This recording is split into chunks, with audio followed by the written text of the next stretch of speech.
Hello friends, good evening. आज के हम 7वें लेक्चर में हम मध्य प्रदेश के इतिहास के अंतर्गत हम नंद वंश के इतिहास को पढ़ेंगे। तो आप सभी लोगों का एमपी ऑनलाइन टेस्ट चैनल में हार्दिक स्वागत करते हैं। हम नंद वंश के स्टार्टिंग पॉइंट देखें तो नंद वंश ये कब से कब तक प्रारंभ हुआ है। नंद वंश जो कि करीब चला है 364 ईसा पूर्व से लेकर के 324 ईसा पूर्व, इस काल तक जो कि नंद वंश का अपना इतिहास है हमारे मध्य प्रदेश के अंतर्गत। तो हमने 6 लेक्चर मध्य प्रदेश के इतिहास को कवर किया है। आज का हमारा 7वां लेक्चर है जिसके अंतर्गत हम मध्य प्रदेश में नंद वंश के विषय में चर्चा करेंगे। तो नंद वंश के संस्थापक माने जाते हैं महापद्मनंद। नंद वंश के संस्थापक महापद्मनंद जो कि माने जाते हैं, इन्होंने अपनी सर्वक्षांतक नीति को सार्थक बनाया है। जब नंद वंश के संस्थापक महापद्मनंद जब इस वंश के प्रवर्तक माने जाते हैं, इन्होंने अपनी उपाधियों के रूप में घोषणा किया कि हम सर्वक्षांतक नीति को सार्थक यानी उसके द्वारा नियम को फॉलो करेंगे। तो नंद वंश के अंतर्गत यहाँ पर पुराणों में नंद वंश में उन राजाओं को उग्रसेन कहा जाता है। तो इस प्रकार नंद वंश का आपने इतिहास पॉइंट को समझा कि नंद वंश के संस्थापक कौन हैं, उन्होंने किस नीति को अपनाए हैं, सर्वक्षांतक नीति को अपनाए हैं और उन्हें पुराणों में उग्रसेन कहा जाता है। अंतिम शासक माने जाते हैं घनानंद। अंतिम शासक घनानंद को माना जाता है जिन्होंने सिकंदर के समकालीन माने जाते हैं। तो इसे हम प्री के इम्पोर्टेंट दृष्टि से कवर करेंगे। इसमें एक एक फैक्ट को कवर करते हुए चलेंगे। अगला हमारा स्टेप आ जाता है मौर्य वंश।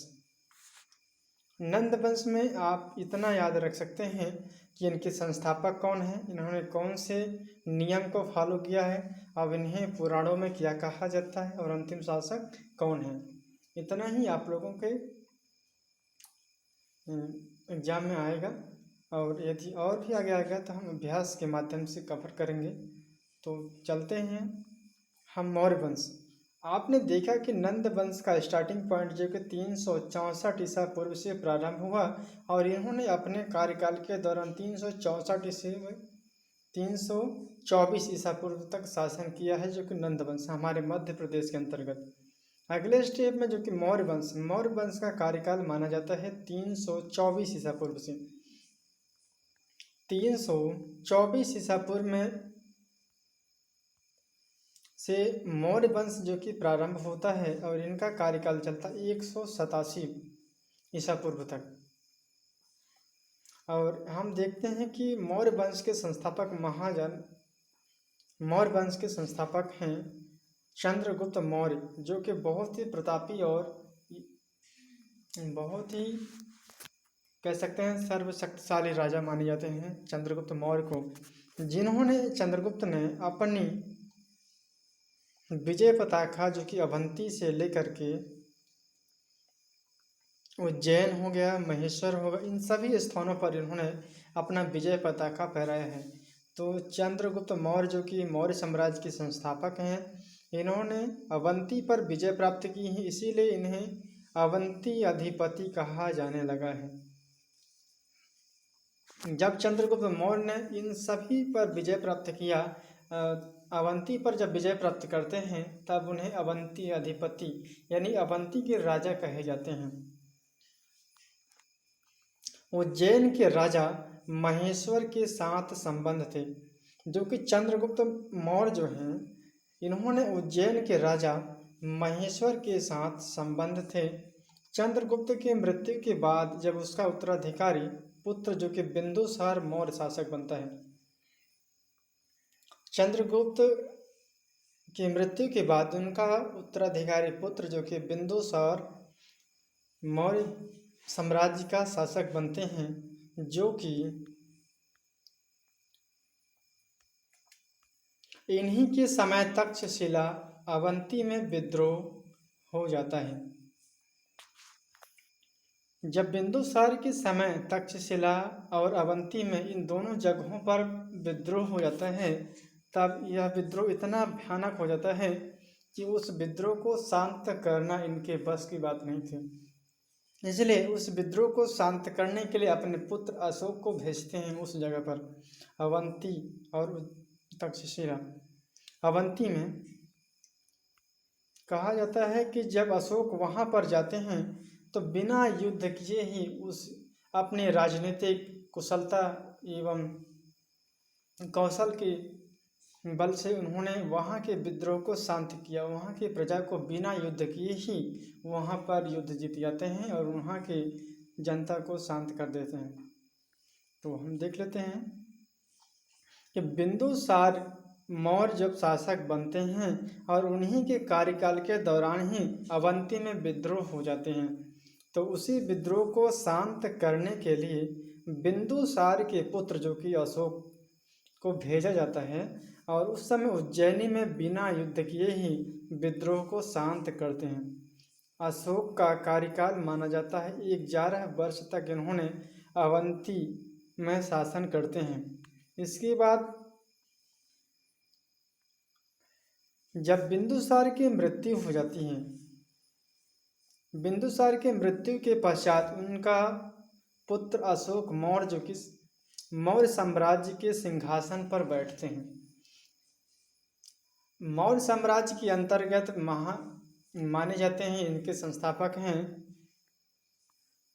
चंद्रगुप्त मौर्य हैं, मौर्य साम्राज्य के संस्थापक। इसके बाद दूसरे राजा बनते हैं बिंदुसार। बिंदुसार के बाद राजा बनते हैं उनका पुत्र जो कि अशोक। जब राजवंशों की इतिहास हम पढ़ते हैं तो उस समय हमने देखा कि राजवंशी राज में उनके वंश चलते हैं, उनके पुत्र पर पुत्र अब शासन प्रशासन को चलाते हैं। लेकिन आज के हम इतिहास को देखेंगे तो ये गणतंत्र है, यहाँ पर जनता अपना मत देकर ही सरकार बनाते हैं। और लेकिन पहले के ज़माने में किया था कि उस समय का इतिहास जिसमें राजा अपने ही वंश को आगे बढ़ाता है, जो राजा बन जाते हैं उनके वंश लगातार चलते रहते हैं। इस प्रकार वहाँ पर शासन प्रशासन चलते हैं। तो हम तीसरे राजा की बात करते थे अशोक। अशोक बहुत ही जानवान, गुणी और विद्वान और रण क्षेत्र में कौशल और बुद्धिमत्ता प्रद राजा थे, जिन्होंने बिना युद्ध किए ही अवंती को वहाँ पर जीत लेते हैं। इस प्रकार बिंदुसार की मृत्यु के पश्चात उसका पुत्र जो कि अशोक मौर्य साम्राज्य के सिंहासन पर बैठते हैं। तो मध्य प्रदेश में गुर्जरा एवं रूपनाथ लघु शिलालेख से अशोक के शासन की जानकारी मिलता है। तो आप सभी लोगों को बता दें कि ये इतिहास की जो भी कंसेप्ट बेस क्लास चलती है, इसके अंतर्गत आप लोगों को बिल्कुल शुरू से लेकर एडवांस लेवल तक आपके इतिहास को कवर करेंगे, जिसके अंतर्गत आप लोगों का एक भी प्रश्न नहीं छूटने पाएगा। तो आप लोग को बिलीव करना पड़ेगा एमपी ऑनलाइन टेस्ट चैनल पर। तो अशोक के बारे में हमने पढ़ रहा था, तो अशोक की जानकारी हमें किस शिलालेख से मिलती है? तो यहाँ पर इतिहास के माध्यम से बताया गया है कि गुर्जरा एवं रूपनाथ लघु शिलालेख से अशोक के शासन की जानकारी मिलता है। गुर्जरा लघु शिलालेख में अशोक का नाम देव नाम प्रिय या प्रियदर्शन उल्लेख है। महावंश के अनुसार अशोक ने बेशनगर विदिशा की शक वंश के व्यवसायी की पुत्री कुमार देवी से विवाह किया। दूसरा हमारा कंसेप्ट है कि अशोक जो कि बेशनगर विदिशा में जब शासन चल रहा था, वहाँ पर एक व्यवसायी यानी एक व्यापारी था, उनकी कन्या, उस व्यापारी जो कि शक वंश के व्यवसायी के राजा थे, उनकी पुत्री जो कि कुमार देवी से इन्होंने विवाह करते हैं। और अवंती जो कि जनपद 2 भागों में विभाजित हो जाते हैं। अवंती बड़ा क्षेत्र था, इस कारण इसे 2 भागों में डिवाइड कर दिया गया। एक क्षेत्र जो कि अवंती, उत्तरी अवंती, और एक क्षेत्र दक्षिणी अवंती। तो उसका डिवाइड करने के बाद उनकी राजधानियाँ बनाई जाती हैं अलग अलग।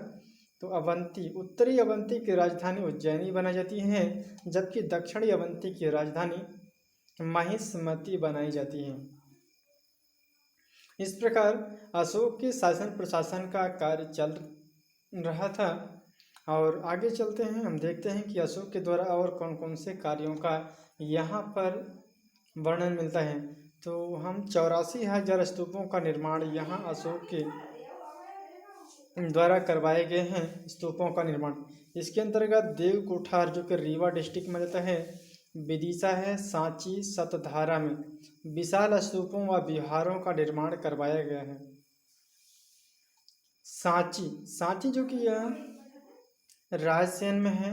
रायसेन, रूपनाथ, जबलपुर, गुर्जरा, दतिया, पानगुराड़िया, सीहोर, कसरावत, महिष्मती अशोक के शासन काल में कुणाल जो कि उज्जैनी का प्रांतीय शासक बनते हैं। अशोक पश्चिमी मध्य प्रदेश यानी मालवा अंचल में महादेव अस्तविहार धर्म को प्रचार करने हेतु भेजा जाता है।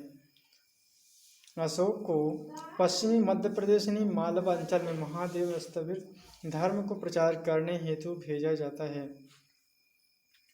अब हम देख लेते हैं कि मौर्य काल में उन स्तूपों के बारे में चर्चा करेंगे जिन्होंने चंद्रगुप्त मौर्य से लेकर के अशोक के शासनकाल तक जो भी जितने भी शिलालेख यहाँ पर स्तूप बनाए गए हैं उन सभी का डिटेल से अध्ययन करते हुए चलेंगे।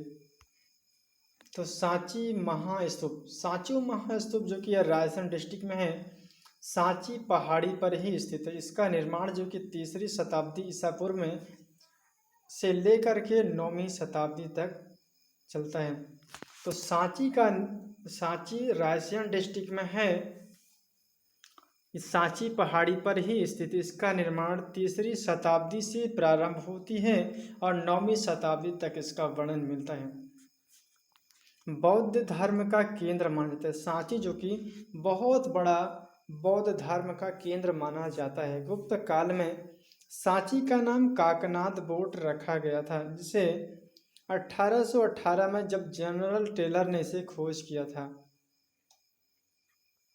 तो एक बार हम सांची के विषय में अच्छे से और पढ़ लेते हैं कि सांची जो कि रायसेन डिस्ट्रिक्ट में है, सांची पहाड़ी पर ही इसकी स्तूप बनाई गई है।